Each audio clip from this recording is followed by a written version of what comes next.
Hi everyone, it's Jai452, back again on something that we haven't done in quite a while. I think it was at the very least last year we did this, a cosplay podcast. Joining me this week are my very special guests, the ones and only... Hi folks, it's me, the Laughing Man. Taylor over here. Hey Taylor. And lastly we have... Up from Instagram, Honey Badger Cosplayer. Now, we will have one or two people joining us later, guys, so we will introduce them as they come along. But since we're here, we're going to talk about the entirety of our cosplay year. I mean, we're almost at Christmas. Woo! I hope the guys are enthusiastic for Christmas. Yay! So we're almost at the Christmas time of the year, so this is the time of year when we really like to sit down and just go over everything that we've went through cosplay-wise this year, like the issues we had with costumes, the issues what we faced at Comic-Cons, or what we did via our cosplay careers.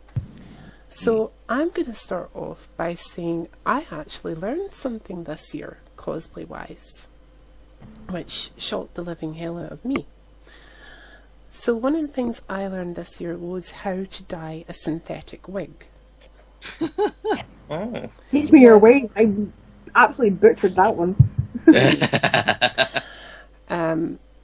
How to dye a synthetic wig was something that a skill that I previously did not have, and I did actually speak about it with a cosplay interview person just before I did it. So you might know this little person. It's super effective from YouTube. While I was interviewing him, I asked him various little cosplay tips, and I was thinking about doing something with a wig for my next cosplay, and he's like, well, what specifically were you looking to do? And I was like, well, I was wanting to try and get a wig that is both, like, essentially 3 colours. And he says, oh, you'd be very quick, you probably would be quicker just buying one particular colour and then dyeing it. And I was like, well, how would you go about that? Because obviously you can't use conventional dye on like a wig or synthetic hair. And he says, well, certain wigs are made from real hair, so you can use real dye on them. But if it's a synthetic wig that you've got, then you might want to look at using acrylic ink on it. So he sent me to, he gave me a link to a very informative video which teaches you how to use Sharpies on a wig and how to dye them. So getting a hold of Sharpies isn't hard. Like, you can literally go down to the dollar store or the pound store, depending on where you are in the world, and pick up one for just $1 or £1, and that's like a pack of 4. The thing that I had a hard time trying to track down was the second element that you need when doing this kind of dyeing. You need rubbing alcohol. Now, it can't be like just general alcohol and you dip your Q-tip into it and just spread it over the ink. It can't be like that. It has to be rubbing alcohol. So hard to track down. I must have been to every chemist and medical centre in my local area trying to get rubbing alcohol and getting blank looks off of them. Like, what's that? Oh, they've got this like cleaning fluid that might work. And what I found so interesting was, like, I was remembering every word that this tutorial was giving you. It's like, you need at least 70% rubbing alcohol in the thing that you're using. And the cleaning fluid had like 70% rubbing alcohol in it. And I was like, that could possibly work. I might just need to like add like a little bit more to it. Like 5% more. And I was like, this, I didn't know whether to chance it, and then I was like, no, I'm not going to chance it. So I was trying to think, how am I going to do this? How am I going to do this? And I remembered my aunt is a health official. Like, she literally goes into people's houses and assesses for children and such likes. And I called her up and said, hey, by chance, you don't have any rubbing alcohol at your work, do you? Like the solution stuff, not the stuff that's in wipes. Because I got offered that and I said, no, that's not going to work either. You'd have to squeeze all the wipes into like a jug or something. Pretty much. So she's like, yeah, we have rubbing alcohol. Why, do you need some? And I was like, yes. Can you please bring it home with you? And she's like, yeah, no problem. So that night I got rubbing alcohol in the kind of like soap dispenser type thing. So anytime I have to use this, I'm like hammering down the little nozzle part to get it to come out because I can't twist it off. It's like super hard to twist off. And I'm like, this must look so weird. That's it.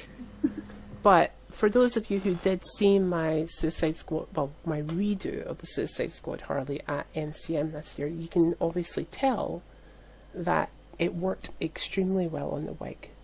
Oh, definitely, yeah. Like, very vibrant colour. Oh yeah.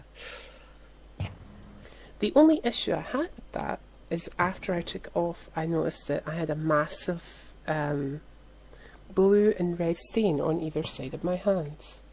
Oh. It tends to be like rule of if you're going to cosplay something Harley, you're going to come away with stains. Yeah. Yeah, that's pretty much a given. So if you're using the method that I use, which is Sharpies and rubbing alcohol to do the dyeing of a wig, make sure it's completely and utterly stone dry. So, anybody else learned something new for this year in terms of cosplay? Well, I learned how much you have to be prepared when you're wearing a Batman costume to sweat buckets. Take Like us when through you- this.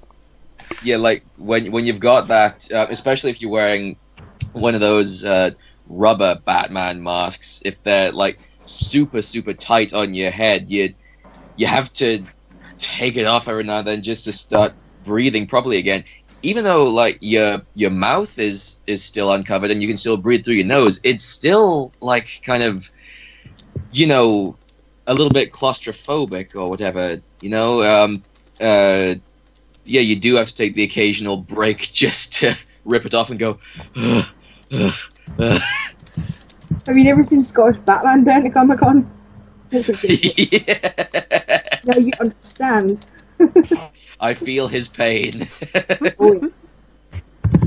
Maybe that's why Batman always looks so cranky wearing that cowl. That's why he never smiles. It's so hot in this thing. Alfred, help me. Apparently Christian Bale almost passed out with his cowl on Batman Begins. Yeah, I can believe that. I can too. Hmm. So what was it like having to walk around in that particular Batman costume all day? Because like when we go to con, sometimes it's like close to 7 hours that we're on our feet. Yeah. I mean, you do kind of get used to it after a while, but certainly at the beginning when you're not used to the like the heat and the claustrophobia and everything and the clunky armor, it can be like, oh god, why did I do this? But you know, after a while, it you do get used to it. It's especially best if you can get some time outside with fresh air. You know, that'll really help.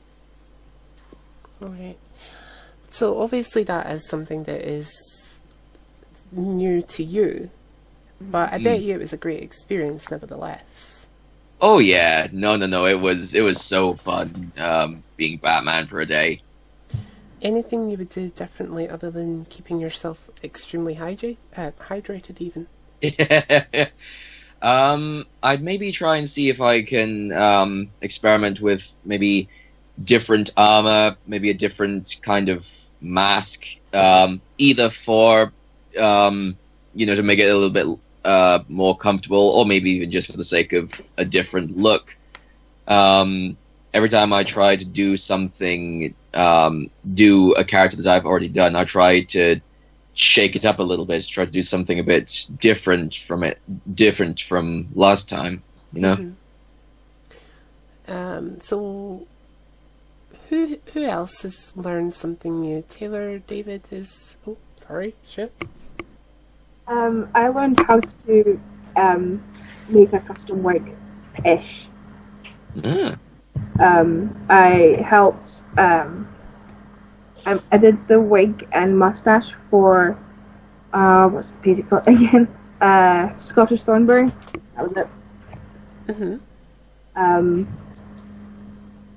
Which was a first, so it was just like I hope this works. And I also have a much more appreciation for those who do make props, because altogether it took me and over the course of like a week or so, it took 24 hours. So like I feel the pain. I understand why things cost as much as they do. See, I think that's why when prop makers in general are always, like, when they're making props, they're always on the lookout for materials that they can use that don't cost an awful lot. Yeah. Like, for MCM, I had my multiple props with me. I had my Jack-in-the-Box and my twin guns, which I didn't end up using. Like, I spent so much time, painting them and decorating them and all this. I was just like, you know what? They can just sit in my case. I really don't care. But to be fair, the box was enough to handle, you know. Because, like, we were carrying around stuff all day and you're wearing stuff, and it's like, I only really just want a prop that's easy to carry about with me. But Badger, what kind of things did you learn this year in terms of cosplay? Well, it's a surprising thing it's took me this long to learn, but probably the thing I learned most this year with my cosplays was being able to endure the fact that here in Scotland we don't always have the kindest weather to cosplays, whether it's trying to ensure they can hold up and withstand in the weather, or in my case with 2 cosplays I did this year, which is toughen up for the cold weather. Because, oh God, yeah.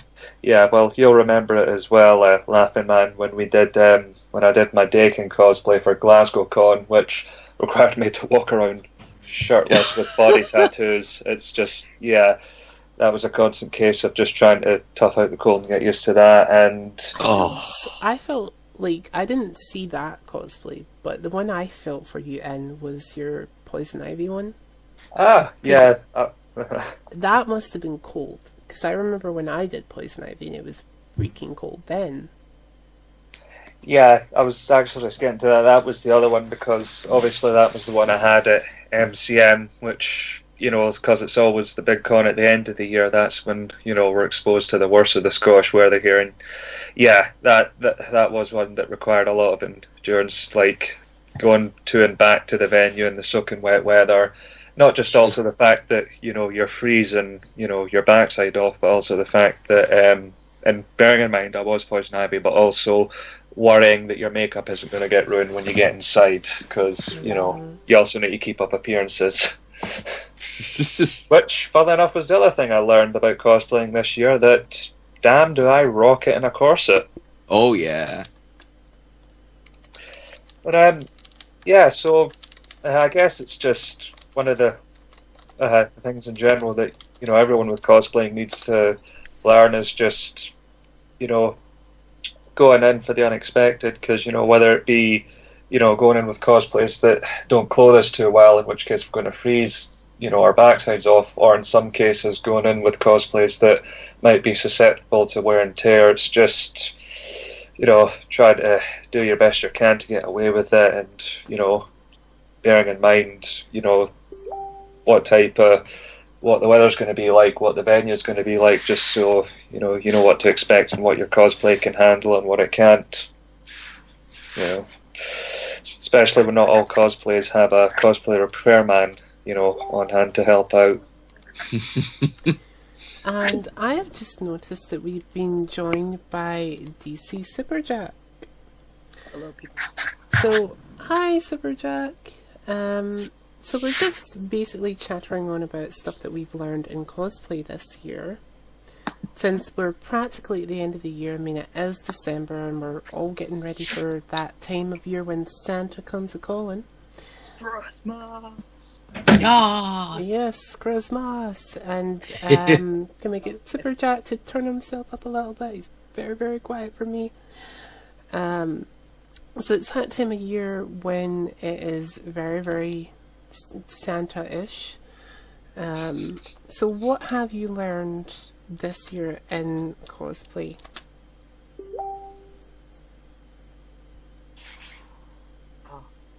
Honestly, it's just been available. We can't hear you.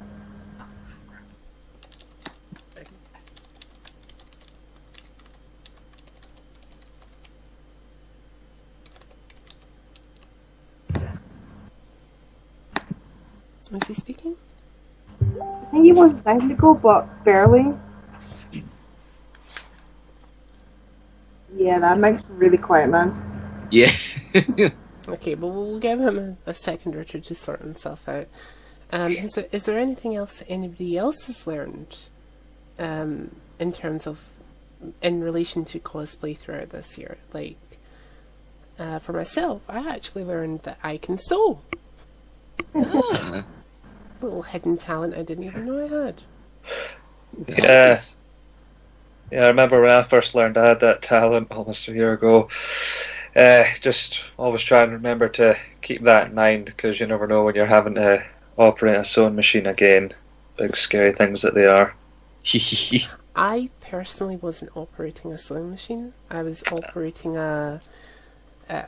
like hand stitching. Yeah. Oh, old school. Yeah, I was going completely old school for this one. Yeah. And I was actually making Harley Quinn's cuffs, like her wrist cuffs. Ah. Nice one. Which, if you guys are interested, you can see my progress on my Instagram somewhere. So it's there. I think some of you guys in this particular chat have actually liked those particular pictures. And I want to throw out a special thank you to a certain person in this chat who pointed something out to me, and I was like, if she was here right now, I'd probably smack her. But to be fair, I'm kind of glad she pointed it out to me. Taylor very kindly pointed out to me that both my thingamajigs weren't the same, that the stitching on one of them was the wrong way round compared to the other. And I'm like, no, it's not. And then when I looked at it, I was like, damn it, she's right. I got a little bit worried there when you said about snacking. I was like, what? Yeah, it's like, at the time when you pointed it out to me, I was like, no, Reflex no. memory. What was that? At the time when you'd pointed it out to me, I was like, no, they're fine. It's just one's folded up the wrong way or something. And then when I checked it, I was like, damn it, she's right. And I hate it when other people are right.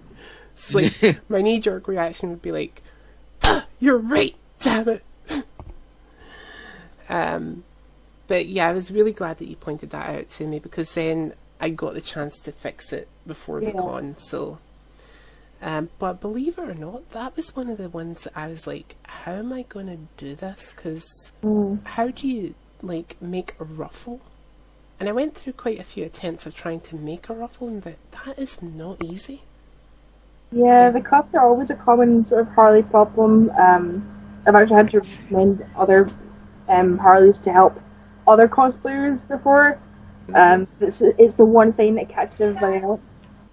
It's one thing that I was definitely having trouble with. I couldn't figure out how to quite do that. And it wasn't until I spoke to my cosplay partner in crime, Villainous Cosplays, that he said to me, why don't you just get like a pair of those kind of socks that have the frill on them and just cut the part where it meets the actual foot off, so that it's the bit that kind of goes up your leg, and just attach that to what you're going to be using on your wrist. And I was like, why the F didn't I think of that? It's such a simple solution, you know? So I was kicking myself for that. But again, that's how I learned that I could sew. So, yay me. Yeah. Well, that's the thing. Cosplay is always a learning experience. I mean, Yeah. You could always. I mean, even with one cosplay, you can always be finding ways to constantly always improve it, and it's always getting it to that stage where you yourself are happy with it. Or if you want to work more on it, then it's just new. It's just another door to open for more stuff to learn. Yep. Develop your skills and hone them. It's always a constant learning and honing of the skill. I think All part of that the great is, cosplay journey. I think that is like the main part of it. Like you're constantly learning new skills, new abilities, and new methods of coping. Because guaranteed, it's not always easy doing certain cosplays. Like certain ones, you just want to sit and scream at them. Yes, we all have those cosplays that we just look at and we're like, oh god, I'm having to take used to this con, aren't I? It's especially worse when they're your ultimate last resort. You look at them going, no, I'll have it fixed. And you're like, nah, it's you again. I don't know whether you guys do the same thing as me, but I tend to have a little hook on my, like, what is it called again? Is it a closet or a wardrobe? What? I think, yeah, either works. Which one's the one that the kids went into to get to Narnia? Is that Wardrobe. a wardrobe? Right. So I've got this big giant wardrobe in my room. And I have this little hook on one of the doors of the wardrobe, and I always hang whatever cosplay I'm working on that hook so that I can look at it. The first thing that I see when I wake up in the morning is that cosplay. So I'll look at it and go, I either like you or I effing hate you. Yeah. 9 times out of 10 it's I effing hate you. So that I think is a really good method, because when you're working on it you can then see where you need to come from, and if it's the first thing you see in the morning you're like, right, this is what I need to do today, this is the aspect I need to work on. Otherwise, like, it's a couple of days from the con and it's completely done and you just look at it and go, I effing hate you, you're horrible cosplay, nobody will like you, and then you wear it and everybody loves it and you're like, I effing hate it. People are wrong. Yes, you're all wrong. You don't know the hell I've been through making this. Well, you do, but you really don't. But yeah, so I think that's a good method for people if you're just starting out in cosplay, to just kind of look at your cosplay from time to time. It's something that my art teacher is always telling me. He's like, take a step back from whatever it is you're doing and just look at it. There's nothing wrong with doing that. See, I would try to apply that method, but as you may have seen last night, we have a jacket hanging up in our house that, with the lights aren't on, looks like it's the same colour jacket as the kid from It. Yes. So it's quite creepy. So hanging things up and having that be the first thing I see when I wake up is a little bit it doesn't work out well for me. Had a nighttime visit from Georgie, did you?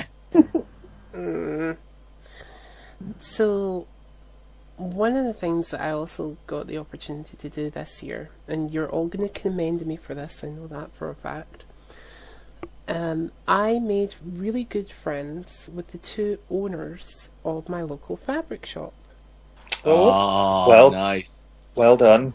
And they helped immensely when it came to making my little cuffs.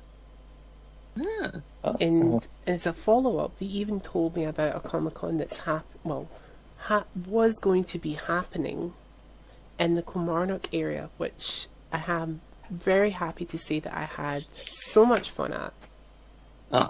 And was luckily not doing a fully face-painted cosplay, because I think we can all agree that that's a massive pain in the ass.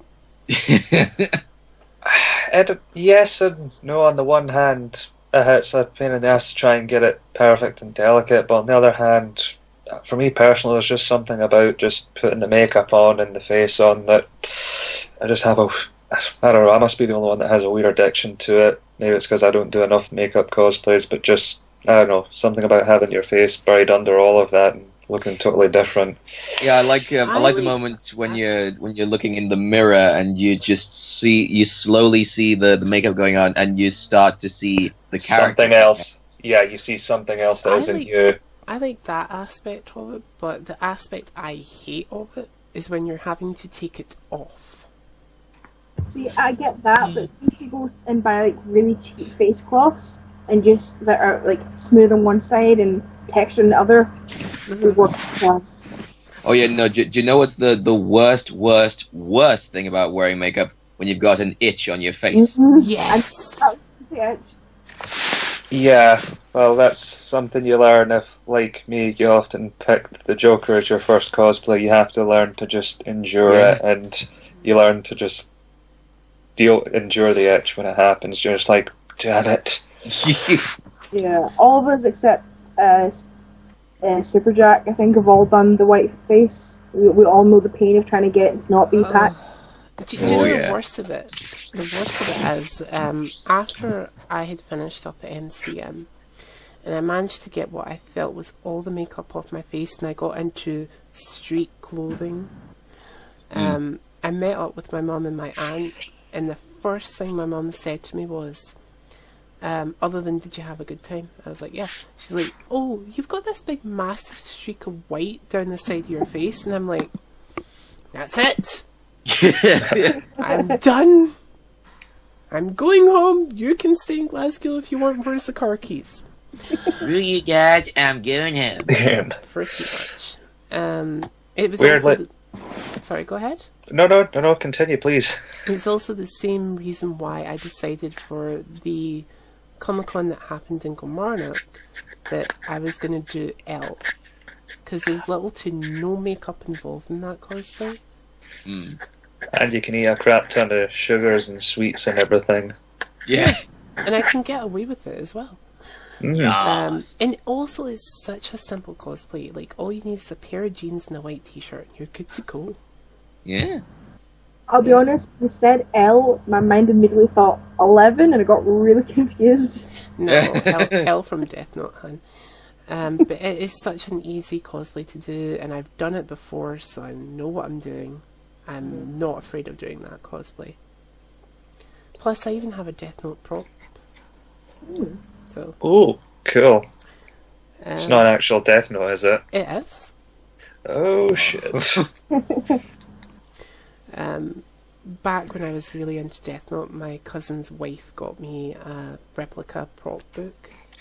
And I was like, I love you! And she's like, I know! So, and I used it one year at her house for Halloween, so that was pretty cool. That's why I'm not scared of doing L, because I know I can do it. But yeah, it was really fun going along as L and seeing all the Death Note fans coming screaming at me like, ah, L! Yeah, they're a passionate lot. Very passionate. Yes, as are most fans. And that actually brings me to my next little topic. How many big fan impacts did we have this year at Comic-Cons that we've been to? I just very vaguely touched on the L1, but to be perfectly honest, I think Harley always gets a bigger impact from my view. Simply because I've done Harley more than I've done L.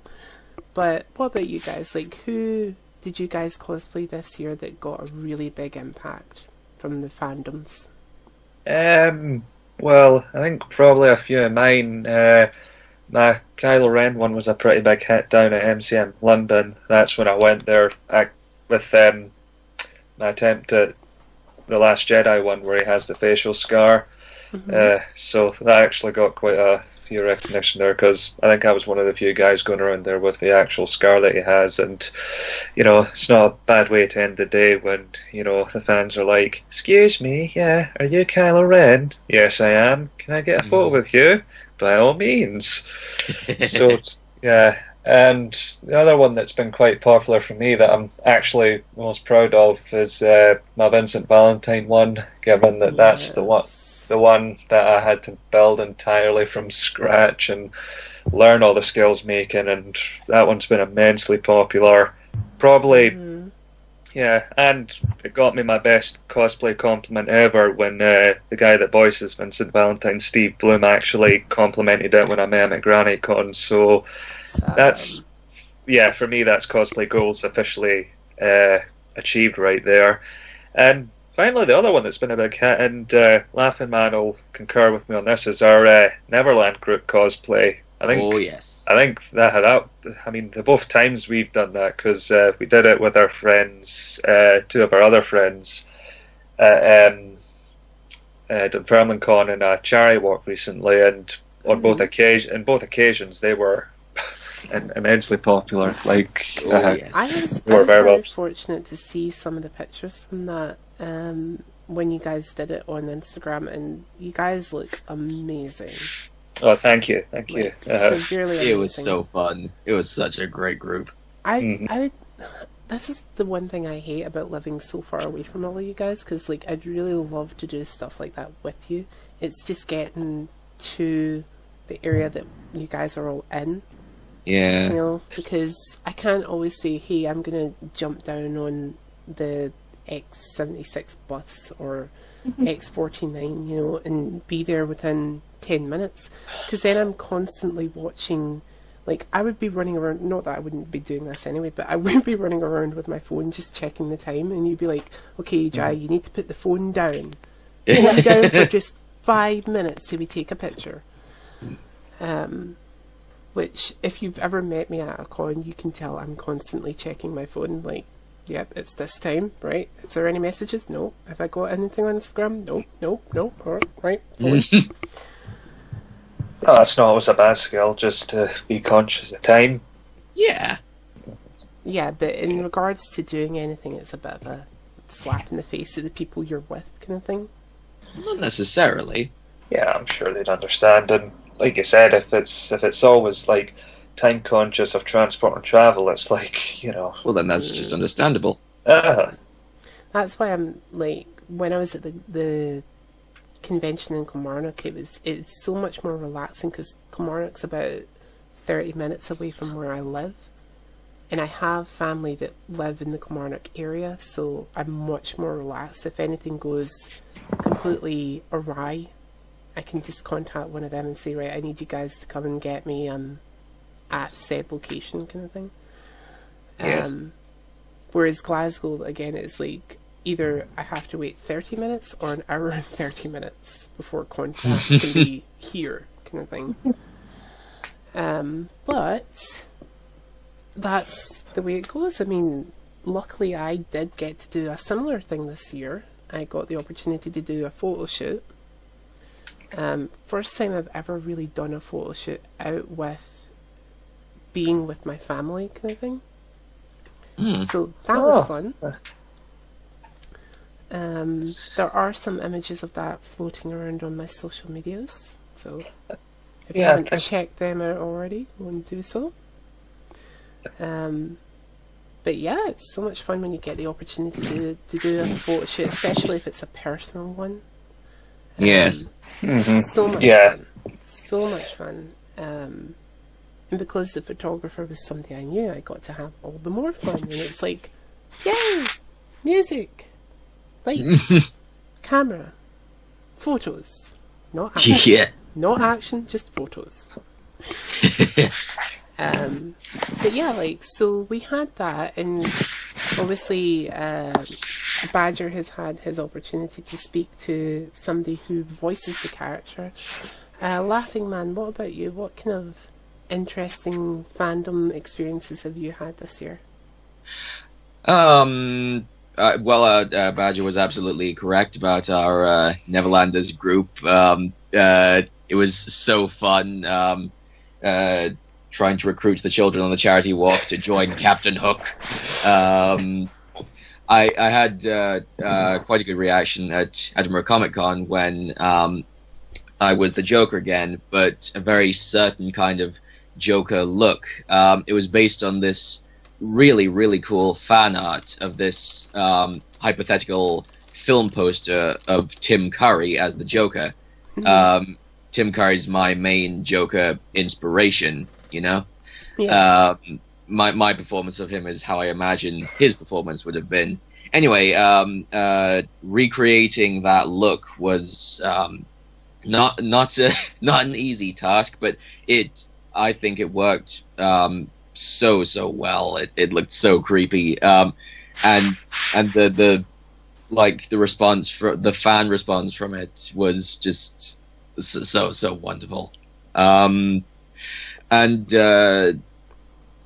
yeah, and at MCM, when I cosplayed as Javert from Les Miserables, I entered the cosplay masquerade, and I actually sang Stars from Les Mis. I was so worried that I was going to mess it up in some way, but I just the applause I got from it was just so gratifying.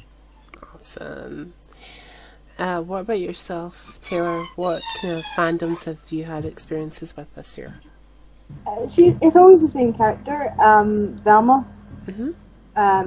As I mentioned earlier this year, and it was the first time I managed to have the entire mystery ink for Scooby. We're working on it. Managed to get us all in the same room at the same time. We actually met the voice actor who does Shaggy and Scooby for the UK version of Scooby-Doo. I'm not sure why it's different, but there is. So we all turned up, waiting outside his booth, about 15 minutes before he was due to get there, and you could see his team were just like, okay, we need to get him over here like as soon as possible, like we've got the whole gang here. So it was fun interacting with him because he was going by and be like, Fred, I love your ascot, Daphne, looking good. Skipped me, and then went Shaggy, and I was just like, oh, thanks. Felt in character because Velma's always forgotten. Awesome. But having the whole gang there, it meant that kid interactions were so much better. Because in the past, it's usually just been myself and Mendel Haggis cosplay as Shaggy and Velma. Mm-hmm. Having the whole gang there meant we didn't have to come up with some random excuse as to where they were. You could actually be like, we're all here. Except of course, Scooby's at the vet. Scooby-Doo. I guess I'll need to get a stuffed Scooby-Doo. Like, I remember as a kid I had this really big life-size kind of Pluto. Which would have been perfect if he was a brownish colour. So we've had for you guys. We've found a mascot costume online, but we've got somebody who said they're willing to do the part. It's a lot of money to drop in a costume. Mm-hmm.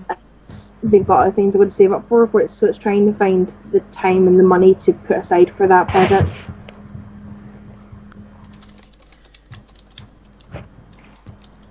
So let's try again with Super Jack and see if his mic is actually working now. So Super Jack, what kind of experiences have you had with fandoms this year?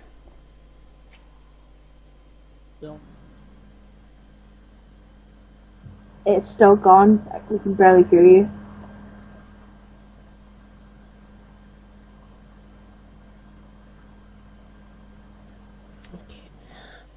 We will be right back, guys. So we're back again, and during that time that we were in limbo, guys, we had to say goodbye to the laughing man who had to disappear because he had something to do. So we wish him luck in what he had to do, and we hope he's successful. I'm not going to say what it is he had to do because I don't want to jinx him. But anyway, moving along, let's talk about various cosplays that we've seen at Comic-Cons that we just thought were absolutely amazing. That not necessarily that we were in. So I'm going to start off with, actually, believe it or not, somebody who I met at MCM. So while I was posing with a couple of people and getting various pictures taken, and another Thelma believe it or not, walking up to me and saying, "Oh my god, I love your costume." Oh. It wasn't Taylor. I mean, there's other Velmas? There was another Velma, and I do believe you met her as well. So I had another Velma coming up to me and saying, "Oh my god, I love your costume," and blah blah blah blah. I met a girl who was dressed like an elf from the Lord of the Rings. Mm-hmm. Now, she looked fantastically amazing. Like, oh my god, amazing. And when I got to talking to her, she mentioned that she handmade all of her costume. Now, she had pieces of leather, I don't know what it's called. It's like, it holds you in at the sides. It's kind of like a corset. Waist cincher? I think it was more of a corset type thing that she was wearing. For the benefit of the people who are in the chat with me, I'll put the picture in that I have of her. If I can find it, cosplay.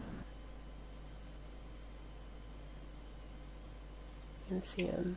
Yeah, here we go.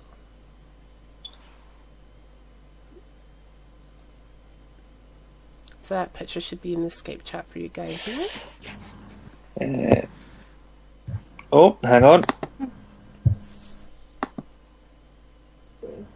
Try.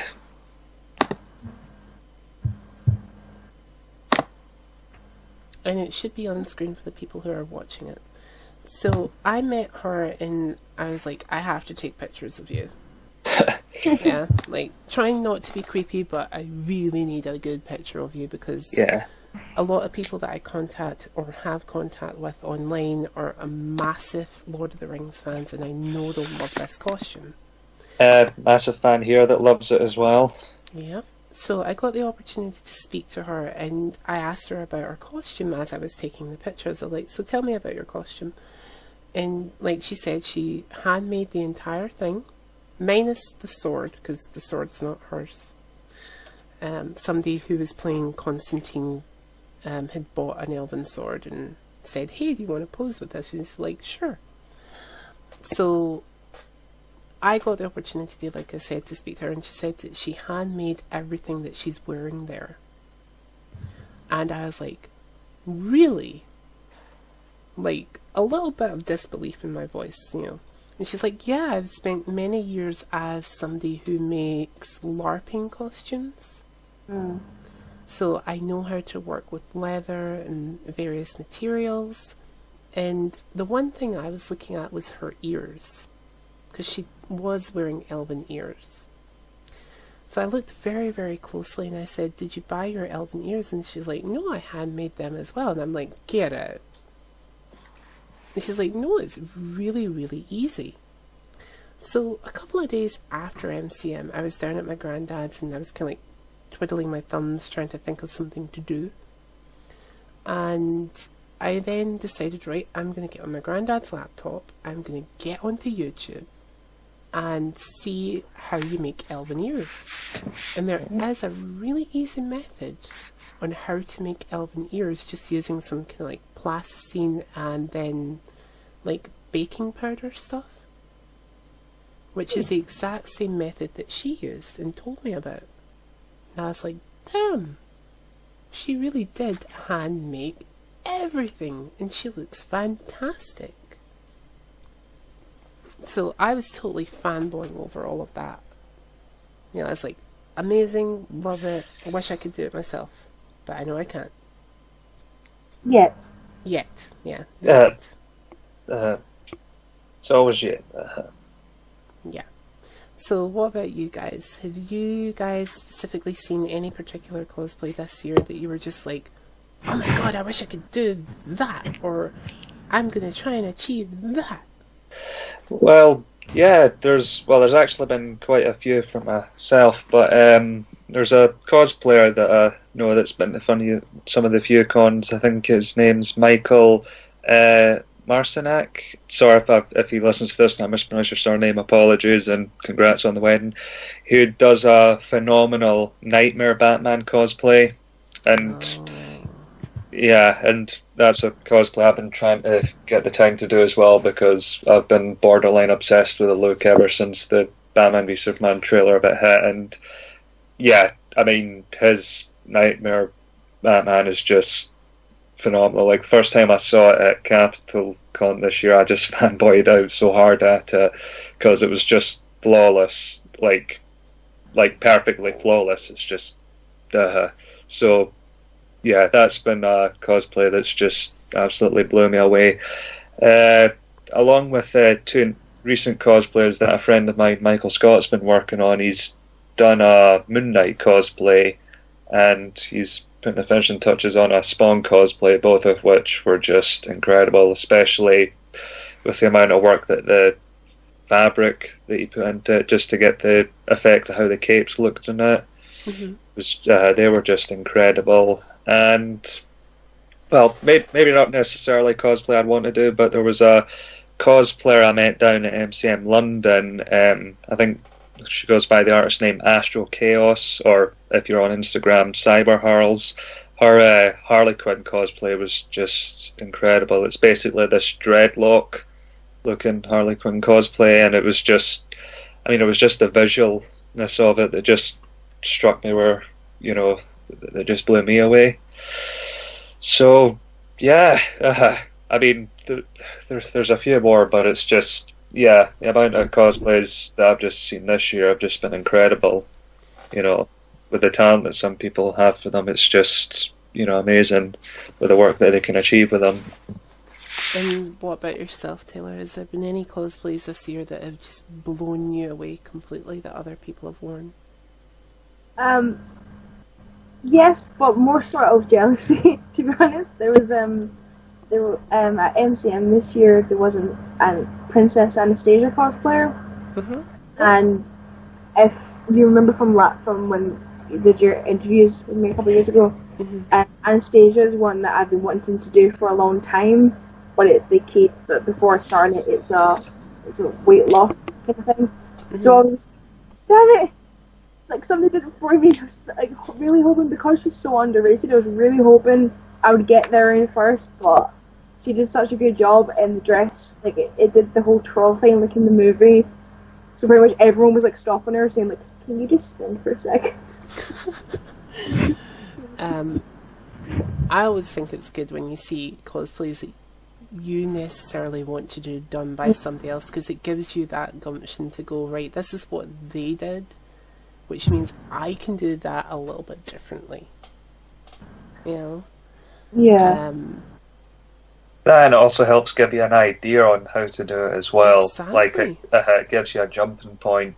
Yeah, for instance, the Elven girl that I showed you guys, I was I've always wanted to do an Elven cosplay. And seeing her do it kind of gave me ideas on how I can achieve something like that. Yeah. Yeah, well, that's it. Just get the information you need from them, and then form your own plan. Yeah. So before we kind of finish the little podcast, let's talk about things that we're kind of semi-working on for next year. We're not going to give away what we're working on, because this isn't the place to do that. If you want to find out what we're working on, you're going to need to find our social medias. So one of the things I'm working on right now is learning how to make a waistcoat, or at least alter one from scratch. Because I've got one or two cosplays, one that could be out of this world, or one that could just be completely insane. Two very big hints there, I might add. So, learning to alter or make a waistcoat from scratch to wear, which is pretty damn fun, I might add. What about you guys? Is there any particular pieces of costume you're learning to make right now for a future cosplay? Not particular, but I have recently bought a dress pattern. I've bought one before and just didn't really pay attention to it, just tried to kind of guess how you use it, and didn't understand seam allowance is a thing. So my costume got slowly smaller the more I added to it. So I've ordered one for a cosplay I'd hoped to have done this year, but it'll definitely be a next year kind of thing. I've also thought of 3 different versions of it I want to do now. Awesome. Working how to, one, actually read it without going, this is too much writing, I give up.